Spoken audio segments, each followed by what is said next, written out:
All right, so welcome back to The Hunt. I'm Trish Hunt, your host, and I am so excited to welcome our next guest. I don't know what you guys were doing when you were 9, and subsequently when you were 17. I was probably on roller skates, riding roller skates to the Beach Boys, or, later in life, Madonna or Culture Club or whoever. But our guest today, Sydney Sierota, was actually joining her band at 9 years old, and subsequently at 17 having a multi-platinum record. She is the lead singer of Echosmith, along with her brothers who play the drums and bass. So Sydney, welcome to the show. I'm so happy to be here. Thank I'm so you. glad that I could be here. Yes, thank you for coming in. Of course. Yeah. Anytime. So let's dive in just to share with the audience, just at 9 years old, I mean, you've had a passion for music really your whole life, right? Yeah, I mean, we grew up in the church, so we just were doing music since before I can remember. I mean, my first performance was actually when I was 2, so I literally don't remember singing it. on stage at church? Singing on stage on like a really tall stool. There's a photo somewhere. I have to find it, but I don't even remember that. So I can literally say I've been singing since before I can remember, which is so wild. Well, it's very apropos because I don't know if you've listened to her, but you can certainly find her in all kinds of places, and we'll talk about that in a minute. But she has the voice of an angel, and so that's very apropos that you started in church. Oh. And you've just had such amazing success at such a young age, and you didn't have like that normal childhood, right? Of going to school and all that kind of stuff throughout. But you have been, I mean, in Rolling Stone magazine and Teen Vogue and all of these, I mean, amazing, just a brilliant career so early in life. It's kind of crazy because in my head I was like just having fun, playing music with my brothers, and we went from street performing to eventually, it was still a slow, steady burn, but I mean, I'm like, oh my gosh, I'm playing in front of, I don't even know, I'm terrible at guessing crowds, and then I come off stage and they'd be like, that was like 70,000 people, and I was like, well, you've oh my toured, gosh. I mean, you have sold out stadiums in the United States and Europe. I mean, Owl City, you've played with Taylor Swift. I mean, you've had some amazing experiences, and you're just getting started. I love when you say that, because when you start so young, it's so easy to be like, that was so fun, what's next? Yeah. And I think it's so important to have that perspective of like, okay, we're just getting started, and the best isn't behind you. You can actually decide to, decide what your steps are moving forward, and to have that perspective of gratitude, but also, just excitement for the future. Absolutely. So you were around 17, I think, right, when Cool Kids went platinum, and now it's multi-platinum. I mean, that is hundreds of thousands of records sold for Cool Kids, right, and Bright as well. Yeah. Yeah. Okay. So what's going on with the band now? So we are working on a brand new album, which is so exciting because we put out an album I think like 2 months before COVID hit, and we were so excited to put that out. We went on a 3-week tour, and then right after, I think we finished on March 14th, and then everything hit the 15th. So we were, of course, I mean, the whole world was shocked, and I was like, what do we do? Should we just wait this out? I mean, that's what we all thought at first. We're just going to wait it out, and, I'll just like write songs here and there, but I don't know. We were all feeling overwhelmed with the weight of the world. Sure.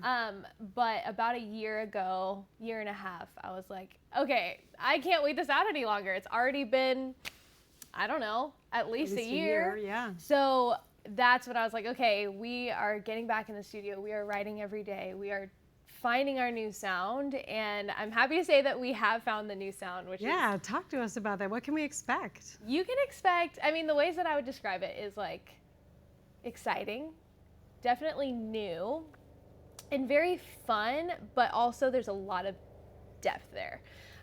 So we're just honestly like trying to dig in deep and see how far we can go, instead of just, oh, this song feels good, of course we want to feel good, but we also want to dive deep into really what we're feeling and really what I believe in and what I'm going through. So it's pretty cool because we also have been diving back into our roots, meaning we brought in my oldest brother to come play guitar, co-produce the new songs, and it feels so good to have everyone back together in the studio again, because he several years ago when his wife was pregnant, he ended up leaving the band and staying home because we were all doing it together originally. So it just feels like a really great reunion of sorts. That's but amazing. also like because going you've back got to roots Graham there. on drums, and Yep. you've got Noah on bass, and you've got Yep. Jamie helping out in the studio. Yeah, and it's so Amazing. cool. And of course he's playing guitar too, which is his Yeah. original instrument with us. And it just feels so good. We got guitar solos again, and they just feel so, it just feels good. It feels amazing. right, which is the feeling that you want when you're making music. Well, I think you make such a great point, because so many people went through just so many struggles, just mentally and emotionally, during COVID. And you live here in San Diego, but your family is up more in the LA area, right? So you're back and forth.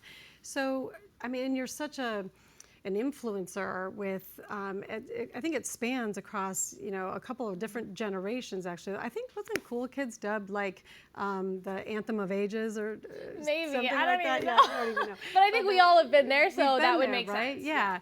So let's talk a little bit about just how did you respond during COVID? So a year went by and everybody's like, okay, what's happening? Just like everybody else in the world, Totally, yeah. right? But then you got to a point where you said, I've got to decide to do something differently. So how was that for you? And you are such an influence too, and I've seen it firsthand, and you're just such a great spirit out there. And so like the light that you shine is really important. So just talk to us a little bit about things that helped you get through that. That's a great question. I appreciate that so much, because I think it's so important to take care of yourself as well. You can't always be that person, whatever, fill in the blank, whatever that is for you, to other people at all times. So a year ago when, I also moved down to San Diego, so I'm far from my family. My parents moved to Idaho, so everyone just kind of like spread out a little bit, and I had never lived away from my family before. This is a new town, and, there was a time where I think I definitely was dealing with a lot of sadness and a lot of painful growth. But you're also, at a young age where you're kind of navigating life. You got married. There's a lot of things happening. Yeah, there's a lot of factors. So, throwing yourself into a new city, you're like, okay, I love this, but who am I here? And who am I in general? So I honestly just decided, I had to decide to make a change instead of just sitting in my even grief of what we've all lost. In your own doubt and fears and anxieties. Exactly. And I was like, you know what? I ended up finding an amazing therapist who has helped me grow so much in the past year or so. And I started going to a workout place every single day at the same time. And I started running at the beach. I started journaling. I started doing my quiet time in the morning, overlooking the beautiful ocean, so you can't go wrong. But I just decided to make a change and to incorporate routine in my life that filled me up so that I could be more full to then pour out. So that's when the songs started to come, the creativity started to happen again, and I was just so grateful. I'm like, oh my gosh, I feel inspired, and no wonder, because I was letting myself recuperate and rest and also recharge in order to, do my job, but also love what I do again. That is fascinating. Thank you so much for sharing about therapy. I think that takes a lot of vulnerability, a lot of courage, and I know your fans are probably just eating that up because you're so open, with them. You have such an ability to influence. So that's really fascinating, actually. I think it's really good to be open about it too. And people think it's scary and oh my gosh, you have to have this certain thing to go to therapy. And I think it's so helpful and it's a great tool. So tell us, how can people find you? What's next for Echosmith? When can we come watch you in concert? What's the plan? We are planning a tour right now. We haven't announced it yet, so I can't say specifics, but definitely this year we are doing a tour. Amazing. We have new music coming out soon.